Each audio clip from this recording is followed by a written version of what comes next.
देखा हुआ लाइव सुन रहा था तो मुख्यमंत्री जी ने यह कहा था कि हल्का बड़ौदा में भी आईएमटी बनेगी। लेकिन जब मानसून सत्र चला उससे 5-7 दिन पहले मेरे पास चिट्ठी आई हरियाणा सरकार की HSIDC की।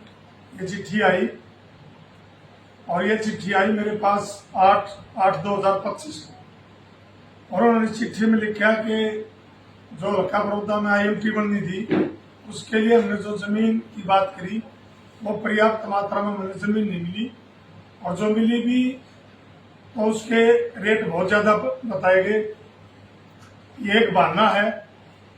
इस बहाने के कारण हल्का बड़ौदा के लिए, मैं कहूँ से सोनीपत जिले के लिए, कहूँ से गोवाना के लिए एक बड़ा भेदभाव सरकार ने लगातार 11 साल से किया।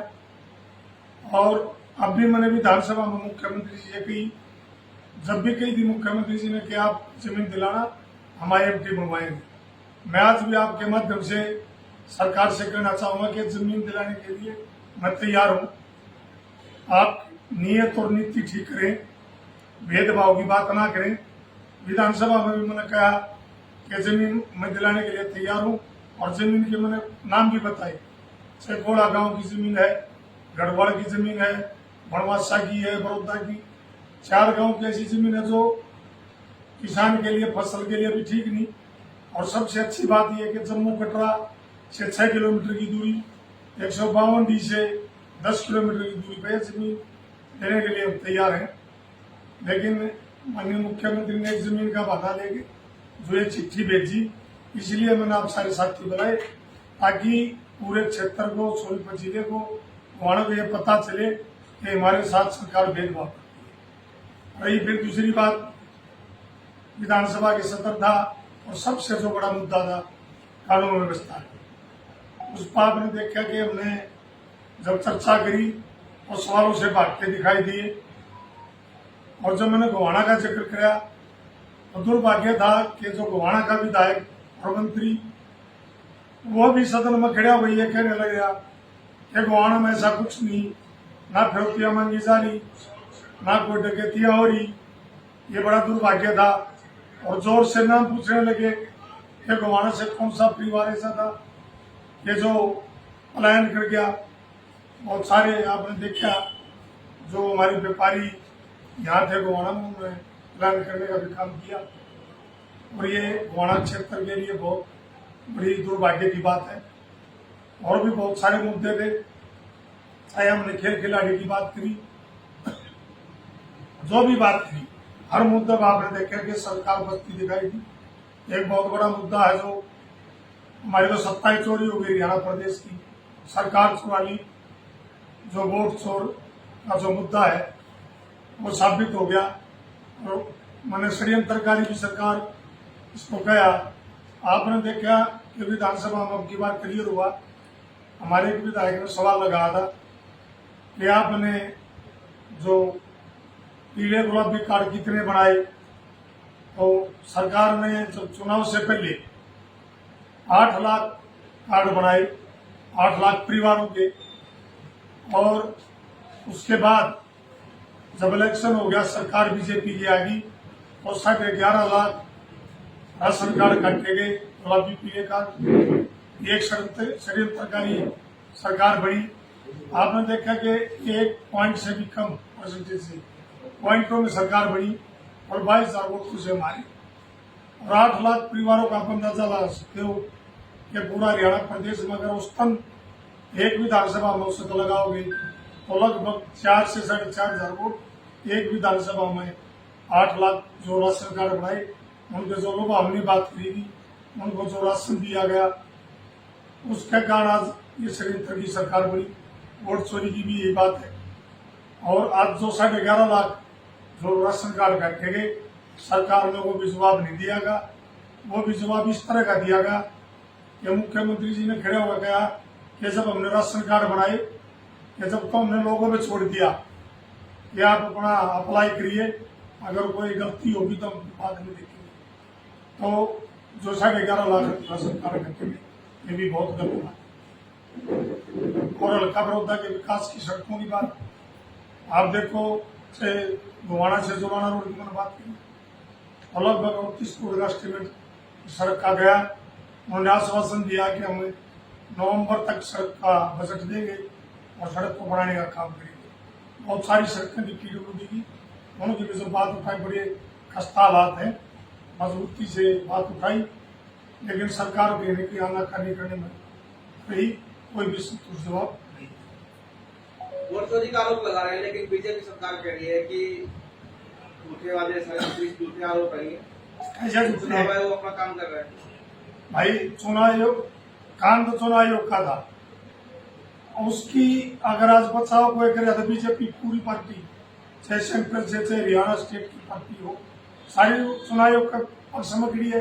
अब वोट चोरी हो ही नहीं, वोट गलत बनी नहीं।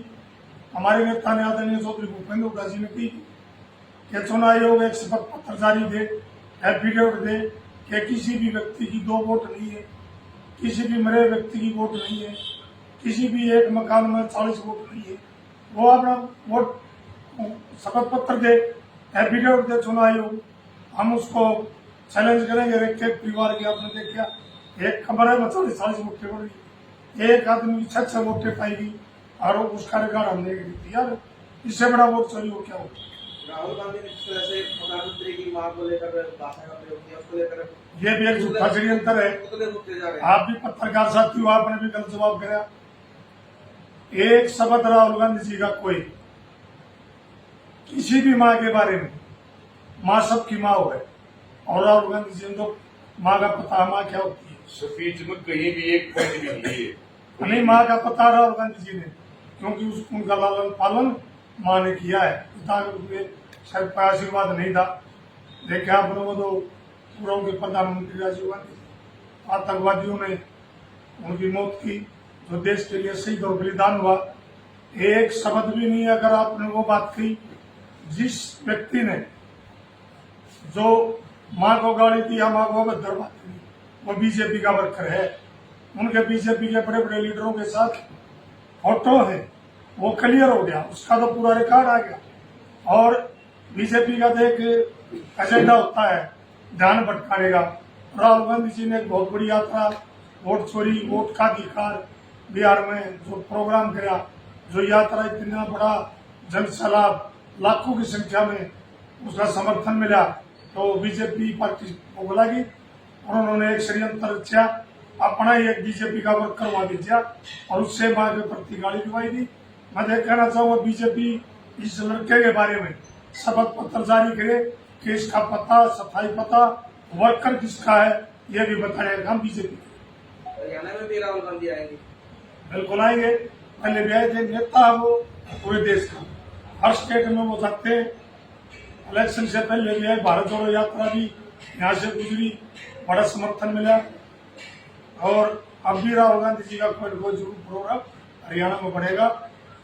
और राहुल गांधी जी ने एक बात बता दी कि ना डरा, ना झुकिया, ना दबया, और आने वाला टाइम राहुल गांधी जी का होगा और कांग्रेस पार्टी। इस तरह से बारिश हो रही है। मंत्री जी कह रहे हैं कांग्रेस ने जो विधानसभा में कानून व्यवस्था को लेकर जो मुद्दे रखे, न उनके सिर था न कोई पैर था, और जब सरकार ने जवाब दिया तो कांग्रेस बात खड़ी। भाई शहर पर पैर क्यों नहीं था? शहर पर तो मंत्री को बताया भी था कि मंत्री जी तो रोज बेरा रंजान डाले छोटे कहती जो फरोख्ती मांगी जा रही। गोवाना में तो एक रिकॉर्ड बन गया, अगर फरोख्ती का डर है तो गोवाना में है। यहाँ की पुलिस पता नहीं क्या कर रही है। यहाँ आपने देखा जिप्सी पे जो गन लगा के पूरे गोवाना की गश्त करी जा रही है। अरे फिर भी मंत्री जी ये बात करे, यहाँ तो किसी रिकॉर्ड की जरूरत नहीं, किसी को प्रमाण पत्र की जरूरत नहीं। गोवाना में तो कश्मीर जैसे हालात है और मंत्री जी ये बात करे। मंत्री जी सत्ता के चूर में है, मंत्री जी को लोगों से कोई लेना देना नहीं, लोगों से कोई, समाज से, कोई विकास से, किसी बात से लेना देना नहीं। मंत्री जी ने तो पश्चिमी बाईपास का भी जिक्र नहीं किया विधानसभा में। मंत्री जी ने जिले की मांग नहीं रखी, मंत्री जी ने कोई भी गोवाना रखे विकास की बात नहीं रखी। अगर रखी तो जब मैंने कानून व्यवस्था में बात रखी तो सरकार की गुणगान करने का काम किया। मंत्री जी को ध्यान नहीं, ये मंत्री जी का काम। बेमौसमी जो बारिश हो रही है, कई जगह फ्लड की स्थिति है हरियाणा में, हाँ बिल्कुल। क्या कहना जो बेमौसमी बारिश थी तो मौसम की बारिश थी, मानसून है और मानसून सत्र भी चला विधानसभा का।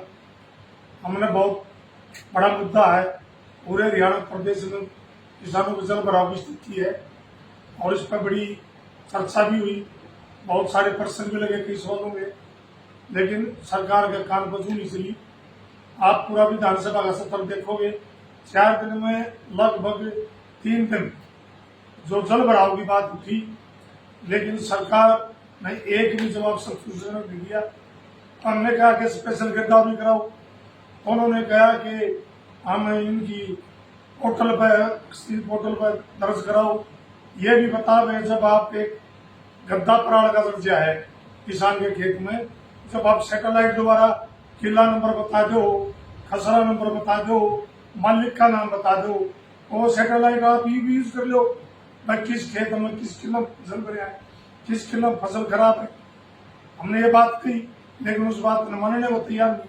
हमने किसानों को कहा भाई कम से कम 60,000 मुआवजा दो और जहाँ भी जल भराव की स्थिति है वहाँ स्थायी प्रबंध करो, चाहे ड्रेन निकालो, चाहे सीवर लाइन की व्यवस्था करो, पंप हाउस लगाओ, लेकिन सरकार की ऐसी कोई मंशा सामने दिखाई नहीं दी।